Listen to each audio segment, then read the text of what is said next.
अस्सलामुअलैकुम and hello everyone, कैसे हैं आप सब। उम्मीद करती हूँ आप सब ठीक होंगे। Welcome back to the another vlog of life with Anam. आज के व्लॉग के स्टार्ट में ही आप लोगों को खाना तो दिख रहा है, लेकिन मैं इसकी रेसिपी आज आप लोगों से शेयर नहीं करूँगी, नेक्स्ट व्लॉग में मैं बताऊँगी। आज के व्लॉग में मैं किचन ऑर्गेनाइजेशन आइडियाज़ शेयर करने वाली हूँ।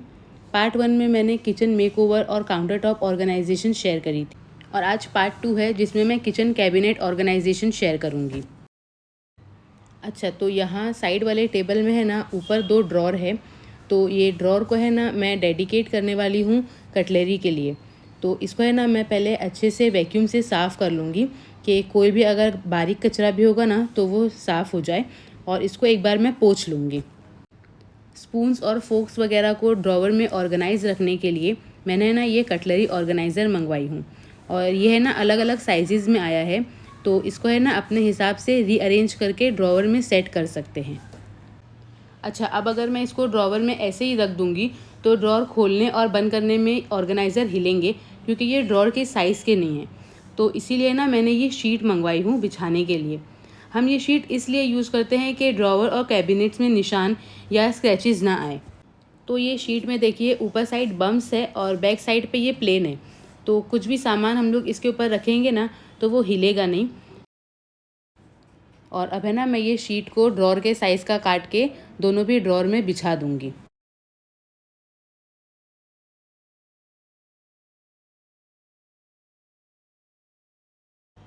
अच्छा, अब ये देखिए, ये जो ऑर्गेनाइज़र है इसमें साइड में दूसरी कोई भी साइज़ को अटैच करने के लिए ऐसा बना हुआ है। तो यहाँ है ना मैं आपको सबसे बड़े वाला साइज़ का और पतले वाले को अटैच करके बताती हूँ। ये कटलरी ऑर्गेनाइज़र सब एक दूसरे में ऐसे ही अटैच हो जाता है। तो अगर हम लोग के पास बड़ा ड्रॉवर है ना तो उसमें लाइन से सब एक दूसरे से अटैच करके भी हम लोग रख सकते हैं। और अब ये देखिए, ये जो छोटे वाला है इसमें भी ऐसे ही हम लोग को अटैच करने वाला दिया है, तो इसको भी हम लोग अटैच करके रख सकते हैं। अब जो लेफ़्ट साइड वाला ड्रॉर है उसमें है ना मैंने सब स्पून्स और जितने भी स्ट्रॉज़ हैं मेरे पास मैंने वो रखी हूँ, और सब छोटी छोटी जो नाइफ्स है वो, और गैस लाइटर रखी हूँ। और पीछे साइड में है ना मैंने फोक्स और तड़का वाला पैन रखी हूँ।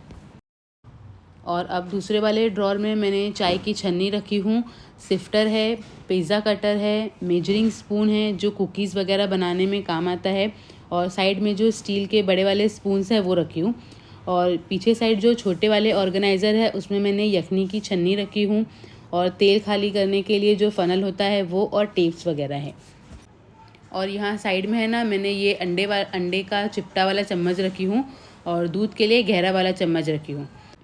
तो अब आप ये कटलरी ड्रॉर को देखेंगे ना तो ये बिल्कुल भी मेसी नहीं लगेगा। हर एक चीज़ अलग अलग है, सबकी डेडिकेटेड स्पेस है, और आप इजीली कुछ भी निकाल सकते हैं। और ये गैस स्टोव के बिल्कुल नज़दीक भी है। अच्छा, अब ड्रॉवर के नीचे जो कैबिनेट है ना उसको ऑर्गेनाइज़ करते हैं। तो इसमें भी है ना मैं सबसे पहले ये शीट को कट करके बिछा दूँगी। और मार्केट में है ना बहुत सारी लो क्वालिटी की कैबिनेट शीट्स आई है, पर वह है ना कुछ काम की नहीं है। अगर आप ले रहे हैं ना तो देख के लें, वरना आप उसकी जगह न्यूज़पेपर भी बिछा सकते हैं। तो अब इसमें पीछे है ना मैं रोटी मेकर रखूँगी। रोटी मेकर ना मैं मोस्टली खीर पूरी और छोले पूरी की पूरी बनाने के लिए यूज़ करती हूँ। तो उससे है ना बहुत जल्दी पूरी बन जाती है, बस आटे की लोई को रख के प्रेस करना रहता है। और अब ये रोटी मेकर के साइड में है ना मैं इडली मेकर का पॉट रख दूँगी। और अब आगे ये स्टीमर रख दूँगी। ये मैं मोमोज़ और गुजिया वगैरह बनाने के लिए मैं यूज़ करती हूँ। अच्छा, अब पीछे जो थोड़ी सी स्पेस बची है ना वहाँ पर ये मैं सैंडविच मेकर या टोस्टर रख दूँगी। और अब आगे है ना मैं मिक्सर और इसके जो दोनों भी छोटे छोटे जार्स हैं ना जो मोस्टली यूज़ में आते हैं, मैं वो दोनों रख दूँगी। और वो उसके आगे फिर मैं अगारो का इलेक्ट्रिक चॉपर रख दूँगी जो डेली यूज़ में आता है। अच्छा, अब ये है ना आटे वाली छन्नी है, और ये उसकी डिफरेंट अटैचमेंट्स है। तो इसको मैं ना इसके साथ में ही रख के यहाँ पीछे रख दूँगी। और अब ये राइस कुकर के साथ में जो स्टीमर प्लेट आई थी इसको भी मैं ये छन्नी के ऊपर ही रख दूँगी। और इसके आगे है ना मैं ये एग बॉयलर रख दूँगी, क्योंकि ये फ्रीक्वेंटली यूज़ होता है। अच्छा, अब जो हमको मिक्सर के साथ में बड़े वाले जार्स मिलते हैं ना जूस और शेक्स बनाने के लिए, वो दोनों ना मैं यहाँ पीछे रखूँगी। और आगे ऑयल स्ट्रेनर रख दूँगी। और अब ये कुछ प्लास्टिक और स्टील के डब्बे हैं जो रात में खाना बच जाता है तो उसको खाली करके फ्रिज में रखने के लिए है, तो उनको भी मैं यहीं रख दूँगी। और ये फ्रिज ऑर्गेनाइज़र है जो खाली हो गए हैं तो उनको भी अभी मैं यहीं रखूँगी। और ये सिलिकॉन मोल्ड्स है जो एयर फ्रायर और ओवन में यूज़ होने वाला है, तो इसको भी है ना मैं स्टीमर प्लेट के ऊपर ही रखूँगी।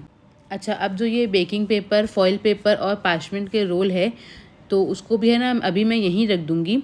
जब इसका मैं ऑर्गेनाइज़र लूँगी तो इसको भी है ना मैं उसके अंदर सेट करके ऑर्गेनाइज़ कर दूँगी। तो ये कैबिनेट और ऊपर के दोनों ड्रॉर अच्छे से ऑर्गेनाइज़ हो गए हैं। अच्छा, अब जो ये पल्सेस और मसाले हैं ना, इनको भी है ना मैं ग्लास जार में रखूँगी। और ये जो बॉटल है ना, ये बहुत थिक है। और भी बॉटल आती है पर वो है ना बहुत पतली पतली ग्लास की होती है, तो उसके है ना टूटने के चांसेस ज़्यादा रहते हैं। और ये जो बॉटल है ये थिक है, तो ये है ना जल्दी टूटेगी भी नहीं। ये जो स्पाइसेस की बॉटल भी है ये भी अच्छी है साइज़ में, हम लोग की फैमिली के हिसाब से। इसमें है ना हम लोग का आराम से 1 से 1.5 महीना निकल जाएगा।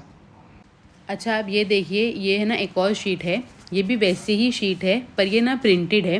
मेरे को है ना ये बहुत अच्छी लग रही थी, पर है ना ये बहुत थोड़ी सी बची थी।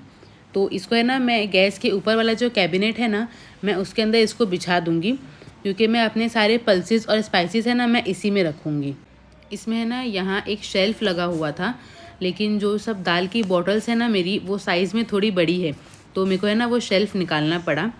अच्छा, अब दाल के साइड में है ना मैं सब चना, सफ़ेद मटर, बेसन, मैदा, अक्खी लाल मिर्ची, ये सब के डब्बे रख दूँगी। और कैबिनेट के दूसरे साइड में मैं सब स्पाइसेस रख दूँगी। अच्छा, एक और काम का ऑर्गेनाइज़र, लेज़ी सूज़न, और ये है ना मल्टीपर्पज़ है। आप इसको 10 तरह से यूज़ कर सकते हैं। तो इसमें है ना मैं सारे खड़े गरम मसाले रखूँगी। और इस तरह से है ना लेज़ी सूज़न में रखने से बॉटल्स का बहुत ही नीट लुक आ रहा है। और ये कैबिनेट में ऊपर रखने के बाद भी सारी बॉटल आसानी से विजिबल है। कुछ भी ज़रूरत लगी, कैबिनेट खोले, स्पाइसेस डाल के वापस कैबिनेट में रख दिए, और हमारा पल्सेस और स्पाइसेस वाला कैबिनेट भी ऑर्गेनाइज हो गया है। अच्छा, अब है ना इस वाले कैबिनेट में मैं प्लेट होल्डर यूज़ करूँगी, और जो डेली बेसिस में प्लेट्स यूज़ होती है बड़ी और छोटी साइज़ की, वो सब मैं इसमें रख दूँगी। और दूसरे साइड ये वाला कैबिनेट ऑर्गेनाइज़र यूज़ करूँगी, जिससे कैबिनेट की पूरी वर्टिकल स्पेस यूज़ में आ जाएगी। तो ऊपर मैं सर्विंग बोल रखूँगी, और उसके आगे मैं ये ग्लास केटल रखूँगी जो मैं डेली चाय बनाने के लिए यूज़ करती हूँ। और नीचे साइड में सब प्याली और कटोरियाँ रख दूँगी, और ये बॉल सेट रखूँगी जो फ्रीक्वेंटली यूज़ होता है। और ये जो मेरे पास बड़ी वाली ग्लास केटल है, ये 1.8 लीटर्स की है, तो इसको भी है ना मैं यहाँ बीच में ही रख दूँगी। अच्छा, अब है ना मेरे पास ये डिफरेंट साइज़ेस के पॉट्स और पेन्स है, तो इनको भी है ना मैं एक ऑर्गेनाइज़र यूज़ करके अच्छे से ऑर्गेनाइज़ करके रख दूँगी। और जो पॉट्स मैं डेली बेसिस पे यूज़ करती हूँ उनको मैं नीचे साइड रखूँगी, और जो कम यूज़ होते हैं उसको मैं ऊपर की तरफ रख दूँगी।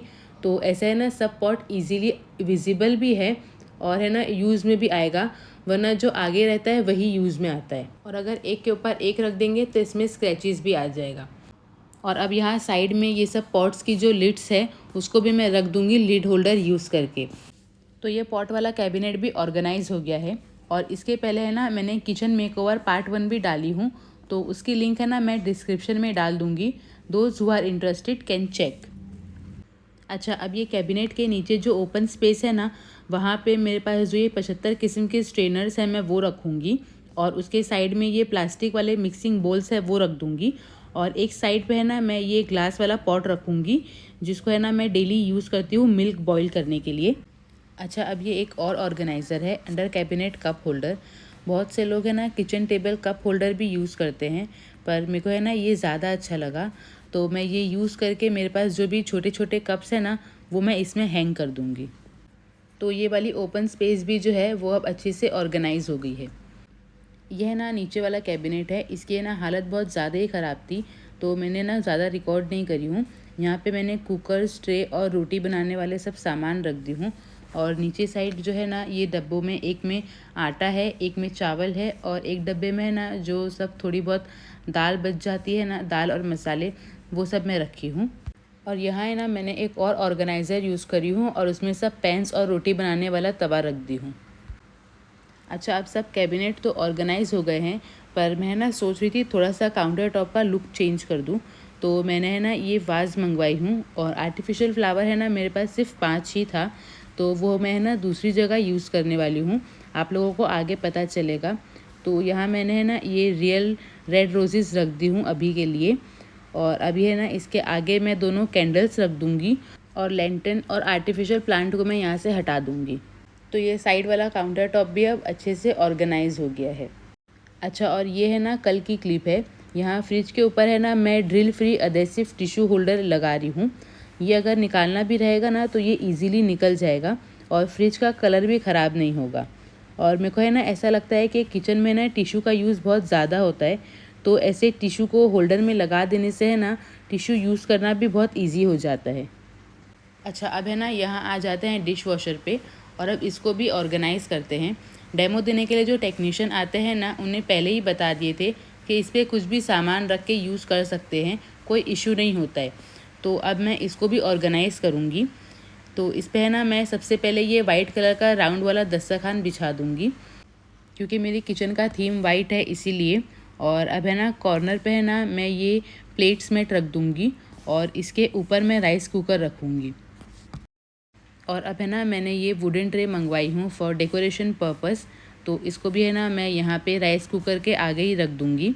और अब ये ट्रे पे मैं एक वाज रख दूँगी, और उसके आगे मैं लेंटन रख दूँगी, और ये है ना मेरे पास एक इंडोर प्लांट है वो रख दूँगी, और जो ये आर्टिफिशियल प्लांट है मैं वो भी रख दूँगी। और ये है ना मेरे पास आर्टिफिशियल वाइट लिलीज़ है, तो इसको है ना मैं यहाँ वाज में रख दूँगी। तो अब ये डिश वॉशर भी सिंपल और एस्थेटिक ऑर्गेनाइज हो गया है। अच्छा, और अब ये last but not the least मैं ये गैस स्टोव चेंज कर रही हूँ, और मैंने है ना ब्लैक ग्लास गैस स्टोव ली हूँ। अनफॉर्चुनेटली मेरा जो पुराना चूल्हा था उसकी गैस लीक हो रही थी, और है ना उसकी बटन भी ख़राब हो गई थी, तो उसकी वीडियो है ना मैं आगे लगा दूँगी। और खर्चा भी है ना बहुत ज़्यादा बता रहे थे, तो इसीलिए मैंने फिर सोची कि न्यू गैस स्टोव ही ले लेते हैं। और हस्बैंड ने ना ये चारों स्टैंड भी लगा दिए थे, और जो गैस का पाइप रहता है ना वो भी सही से फिट कर दिए थे। तो मैं ना बस अभी वही चेक कर लूँगी कि सब बराबर है और गैस चालू हो रही है या नहीं। तो इस तरह से मैंने अपने किचन को ऑर्गेनाइज़ करी हूँ। आई होप आप लोगों को कुछ आइडियाज़ मिले होंगे। तो आज के लिए इतना ही, मिलती हूँ आपसे अगले व्लॉग में। अगर आपको ये वीडियो थोड़ी सी भी अच्छी लगी हो तो प्लीज़ लाइक करें, फ्रेंड्स एंड फैमिली के साथ शेयर करें, और चैनल को अभी तक सब्सक्राइब नहीं करे हैं तो जल्दी से सब्सक्राइब कर लें, which is life with Anam. अल्लाह हाफिज़।